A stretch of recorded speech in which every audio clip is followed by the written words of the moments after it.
ونصلی علی رسول کریم اما بعد فاعوذ باللہ من الشیطان الرجیم بسم اللہ الرحمن الرحیم. بال صحابوں کو جب تعبیر ملی دلوں میں بسے ارمانوں کو تکمیل ملی. محترم پرنسپل صاحبہ, میری معزز ٹیچر اور میرے ہم مکتب ساتھیوں, السلام علیکم. مجھے خوشی ہے کہ مجھے اپنے پیارے وطن کے لیے کچھ کہنے کا موقع دیا گیا. معزز سامعین, میرا وطن جس کی فضا میں وفا کی کہانیاں بکھری ہیں, جس کی تقدیر بہائیوں, بیٹوں کے لہو اور ماں کی تمام سے لکھی گئی ہے, اللہ تعالیٰ کا خاص انعام ہے جو 27 رمضان المبارک جمعۃ المبارک کا دن 14 اگست 1947 کو عطا کیا گیا. یہ وطن عطائے رب کریم ہے, اس کی زمین اس کا ہر ذرا عظیم ہے. معزز سامعین, یوم آزادی ہم صرف اس لیے منا سکتے ہیں کہ یہ وطن ہمیں آزاد ملا.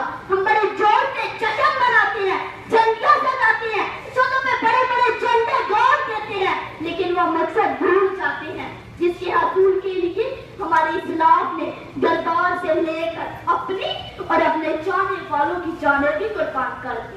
میں پوچھتی ہوں, کیا کھا پی کر بیٹھ لگا کے یا ناچ گا کے دن گزار لینا یوم آزادی منانا ہے؟ جس دو قومی نظریہ کے حساس پر اتنا سب کچھ الٹا کیا گیا, ہمارے اعمال پر تب اس کا شائبہ تک نہیں ہوتا. شائبہ تک نہیں ہوتا. ارے ہم سے تو وہ بت پرست تراتے کے پکے نظر آتے ہیں جو سچوں سے اپنے کلچر کو مضبوطی سے تھامے ہوئے ہیں.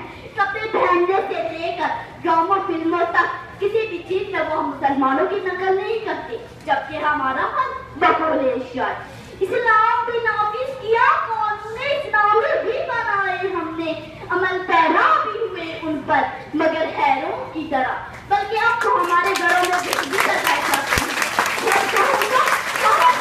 نمائش کی جاتی ہے کہ ایسی زندگی گزارنے کے ہوا ہمارے زندگی دیکھے تھے. نہیں کتھم نہیں, اگر آج وہ لوگ دیکھیں تو یقیناً دکھ محسوس کریں, جناب عالی دکھ محسوس کریں. وطن کی سالگرہ پر ہم سے پوچھتے ہیں, وطن کی سالگرہ پر ہم سے پوچھتے ہیں, وطن کو کیا دورے غلامی سے نجات ملی؟ معزز سامعین, جب بھی ہم کسی چیز کا رواج بنا لیتے ہیں یا غیروں سے چرا کے اپناتے ہیں تو بہانہ کرتے ہیں زمانہ بدل گیا. مجھے سمجھ نہیں آتی زمانے والے زمانہ کسے کہتے ہیں. کیا ہم تھوڑے دنوں بعد تھوڑا کی شکل بدل لیتے ہیں یا درخت اپنی ٹہنیاں الٹ کر لیتے ہیں؟ ارے ہم لوگ اپنی سوچ اور طریقہ بدل لیتے ہیں.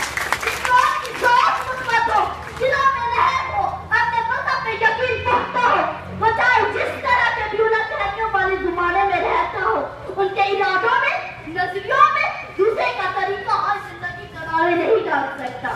معزز سامعین, ہمارا ملک میں زمین کا ایک ٹکڑا نہیں بلکہ بہت بڑے نیاب ہے جسے ہمارے رہنماؤں نے ہماری ذہنی, جسمانی اور مذہبی آزادی کے لیے خون نکالا. کیا خوب کہا ہے شاعر نے, ہم اس زمین کو لائے آسمانوں سے, ہم اس زمین کو لائے آسمانوں سے اور انتخاب کیا ہے کئی جہانوں سے. یوم آزادی آج ہمارے شوقیوں کی وجہ سے یوم احتساب بن چکا ہے. آئیے مل کر اس کی وجہ تلاش کریں. ایک تو وہ جذبے تھے جن کی بدولت یہ ملک ہندو جیسی قوم سے آزاد ہوا, اور ایک آج کی ذہنیت جو الگ رہتے ہوئے بھی غلامی میں ڈوبتی جا رہی ہے. عزت اسلام کو چھوڑ دیا, ان کے رسم و رواج کو بلا دیا ہم نے. صادقہ کہیں ایسا تو نہیں کہ یہ سب ہو سزائے نافرمانیاں. معزز سامعین, آئیے مل کر دعا کرتے ہیں. اے خدا, امت مسلمہ کو وسط سمندر کی سمجھ عطا کر کہ رو نہ دیے جائیں پیڑ سے گرے ہوئے پتوں کی طرح.